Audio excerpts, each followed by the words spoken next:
Sebuah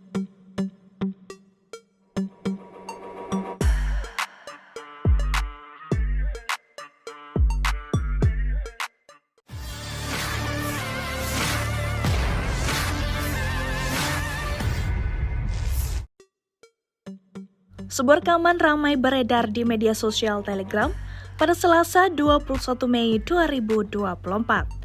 Dalam rekaman tersebut memperlihatkan detik-detik militer Rusia melakukan pengeboman dari pesawat tempur Su-34.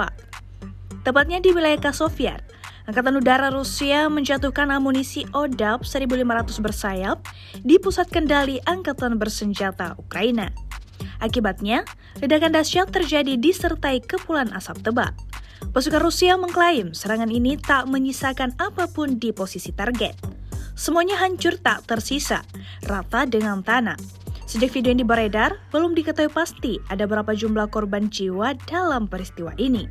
Lantas, seperti apa tanggapan Presiden Ukraina Volodymyr Zelensky?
Download Tribun X sekarang, menghadirkan lokal menjadi Indonesia.